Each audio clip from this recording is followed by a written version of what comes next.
The tension across West Africa has reached a boiling point, and Nigeria finds itself at the absolute center of what could become one of the most consequential diplomatic crises the region has seen in years. Just when many thought the political situation in the Sahel couldn't get any more volatile, a new development has emerged that threatens to ignite a conflict between two major African powers.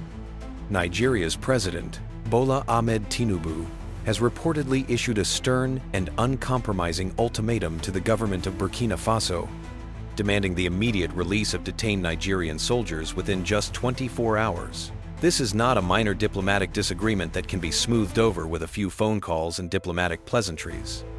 This is a full-blown crisis that has the potential to reshape the entire political landscape of West Africa, and the clock is ticking with every passing hour, bringing us closer to a potentially explosive confrontation. The incident that sparked this unprecedented ultimatum began when a Nigerian Air Force aircraft encountered serious technical difficulties while on a routine flight to Portugal. Faced with mechanical problems that made continuing the journey unsafe, the pilots made the only logical decision and executed an emergency landing in Bobo-Dioulasso, one of Burkina Faso's major cities. On board this aircraft were 11 Nigerian soldiers, military personnel who were simply traveling as part of their official duties. What should have been a straightforward technical stop, the kind that happens regularly in international aviation, has instead transformed into an international incident with potentially catastrophic consequences. Upon landing, Burkina Faso authorities immediately detained all 11 soldiers, and they remain in custody as we speak. The detention has sent shockwaves through Nigeria's military and political establishment, with many viewing this action as nothing short of a hostile act against Nigerian sovereignty. President Tinubu has not minced words in his response to this situation. He has publicly characterized the detention as an unfriendly and provocative act, and sources close to the presidency suggest he is prepared to take decisive action if Burkina Faso does not comply with his demand for the soldiers' immediate release. The Nigerian government has made it abundantly clear that it views this detention not as a legitimate security concern, but as a deliberate provocation that crosses multiple red lines in international relations. Nigeria is not a country accustomed to having its military personnel detained without explanation, and the Tinubu administration has signaled that it will not tolerate what it perceives as disrespect to Nigerian sovereignty and military dignity. To truly understand why this situation has escalated so rapidly and why the stakes are so incredibly high, we need to examine the complex web of political relationships that define West Africa today. The relationship between Nigeria and Burkina Faso cannot be understood in isolation. It exists within a much larger context of regional power dynamics, competing visions for West African independence, and fundamental disagreements about the role of regional organizations in national affairs.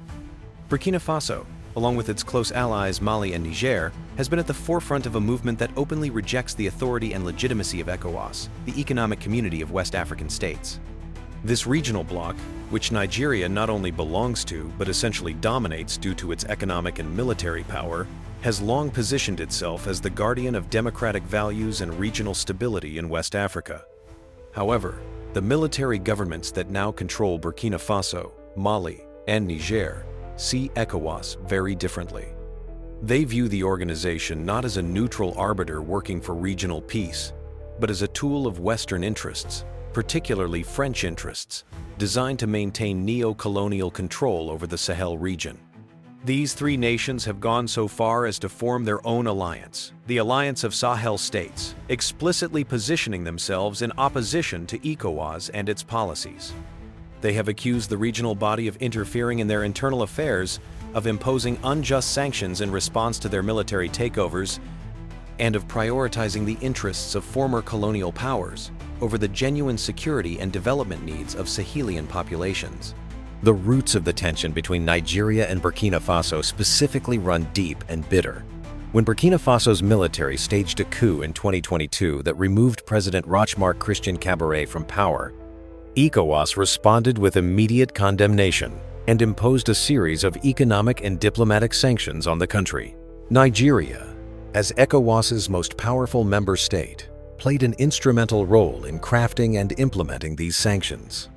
The Burkina Faso military government, led by Captain Ibrahim Traoré, has never forgotten or forgiven what it views as Nigerian-led interference in Burkina Faso's sovereign right to determine its own political future.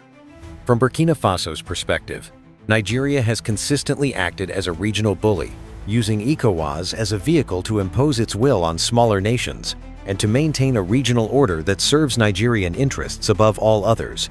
This historical context makes the current crisis far more dangerous than it might initially appear. The detention of Nigerian soldiers is not happening in a vacuum. It is occurring against a backdrop of deep mistrust, accumulated grievances, and fundamentally opposed visions for what West Africa should look like. From the Burkinabe government's perspective, a Nigerian military aircraft landing on their territory, even in an emergency, may be viewed with suspicion. Given the history of Nigerian involvement in regional military interventions and ECOWAS's repeated threats to use force to restore civilian rule in countries that have experienced coups, Burkinabe authorities may genuinely fear that these soldiers represent some form of reconnaissance or preparation for military action against their government. President Tinubu's 24-hour ultimatum represents an extraordinary escalation in diplomatic terms. Ultimatums of this nature are not issued lightly. They represent a line in the sand, a point beyond which normal diplomatic channels are deemed inadequate. By setting such a tight deadline, Tinubu is effectively telling Burkina Faso that Nigeria's patience has run out and that continued detention of Nigerian military personnel will be met with consequences. The question that now dominates discussions in foreign ministries and military headquarters across West Africa is simple but terrifying. What exactly will those consequences be? Nigeria possesses the largest and most capable military force in West Africa. Its armed forces have decades of experience in peacekeeping operations across the African continent, from Liberia to Sierra Leone to Somalia. Nigeria has repeatedly demonstrated both the capability and the willingness to project military power beyond its borders when it believes its interests or regional stability are at stake. Earlier this year, Nigeria deployed troops to Benin Republic following political instability there, showing that the Tinubu administration is prepared to use military force to defend what it considers vital Nigerian interests. The implicit threat behind Tinubu's ultimatum is clear. If Burkina Faso does not release the detained soldiers, Nigeria may resort to military action to secure their release. But military action would not be a simple matter of a quick raid to extract the soldiers. Any Nigerian military operation in Burkina Faso would likely trigger a much broader regional conflict. Burkina Faso would almost certainly invoke its alliance with Mali and Niger, both of which have their own grievances against Nigeria and ECOWAS. These countries have been coordinating their foreign and security policies increasingly closely, and an attack on one would likely be treated as an attack on all three. Moreover, all three countries have been developing closer security relationships with Russia, which has been expanding its influence in the Sahel region as France has been forced to withdraw. A Nigerian military intervention could therefore draw in external powers and transform a bilateral dispute into a proxy conflict with continental and even global implications. The human cost of such an escalation is almost too terrible to contemplate. The Sahel region is already one of the most unstable and violence-prone areas on Earth. Jihadist insurgencies linked to both Al-Qaeda and the Islamic State have killed thousands of civilians and displaced millions more. The region faces severe drought, food insecurity, and economic collapse. State institutions are weak, and civilian populations have endured years of violence and deprivation. A war between Nigeria and the alliance of Sahel states would be absolutely catastrophic for ordinary people throughout the region. Refugees would flee across borders in numbers that would overwhelm already strained humanitarian systems. Trade routes would be disrupted, causing food prices to spike and potentially triggering famine. Cities would be bombed, villages would be caught in crossfire, and countless innocent people would pay the price for decisions made by political and military leaders. This is precisely why, despite the tough rhetoric and the ticking ultimatum clock, there remains hope that cooler heads will prevail and that diplomatic solutions can still be found. War is not inevitable, no matter how dire the current situation appears. Behind the scenes, intense diplomatic efforts are almost certainly underway. Third-party mediators, possibly including other African nations or international organizations like the African Union, may be working frantically to find a face-saving solution that allows both Nigeria and Burkina Faso to step back from the brink. Perhaps Burkina Faso could release the soldiers while claiming that its security screening found no evidence of hostile intent. Perhaps Nigeria could quietly acknowledge Burkinabe security concerns while insisting on the release of its personnel. There are always diplomatic off-ramps available if leaders have the wisdom and courage to take them. However, domestic political pressures in both countries may make compromise difficult. In Nigeria, President Tinubu cannot afford to appear weak on national security issues or to allow other countries to detain Nigerian military personnel with impunity. His political opponents would seize on any perceived capitulation as evidence that he is an ineffective leader who cannot defend Nigerian interests abroad. The Nigerian military itself would likely resist any solution that appears to reward Burkina Faso for detaining its personnel. In Burkina Faso, Captain Traoré faces his own pressures. His legitimacy rests partly on his stance as a defender of Burkinabe sovereignty against external interference. His supporters would view the release of the Nigerian soldiers in response to an ultimatum as a humiliating surrender to Nigerian bullying and ECOWAS pressure. Both leaders are therefore in positions where backing down carries significant domestic political risks. The international community is watching this crisis with growing alarm. The United Nations, the African Union, and various Western governments understand that a Nigeria-Burkina Faso conflict could destabilize an already fragile region and create humanitarian catastrophes that would demand international intervention.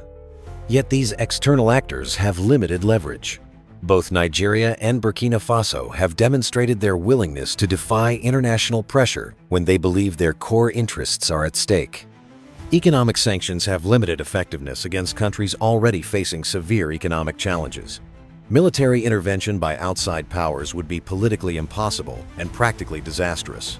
What makes this crisis particularly dangerous is that it combines immediate triggers with deep structural tensions. Even if this particular incident is resolved peacefully, the underlying conflicts that produced it remain unresolved. Nigeria and ECOWAS continue to view the military governments in the Sahel as illegitimate and destabilizing. Burkina Faso, Mali, and Niger continue to view Nigeria and ECOWAS as neo-colonial instruments that must be resisted. These fundamental disagreements about sovereignty, democracy, security, and regional order will continue to generate crises until they are somehow addressed through genuine dialogue and compromise, rather than ultimatums and threats. The next 24 hours will reveal whether West African leaders have learned the lessons of history about the catastrophic consequences of allowing diplomatic disputes to escalate into military conflicts. Will Burkina Faso release the soldiers and defuse the immediate crisis? Will Nigeria extend its deadline to allow more time for negotiations? Will third-party mediators find a formula that allows both sides to claim victory while avoiding war? Or will pride, nationalism, and accumulated grievances push both countries toward a conflict that neither can truly win and that will devastate the region for years to come? The entire continent holds its breath, waiting for answers, praying that wisdom and restraint will triumph over anger and escalation. This is a defining moment for West African diplomacy, and the decisions made in the coming hours will echo across the region for years to come.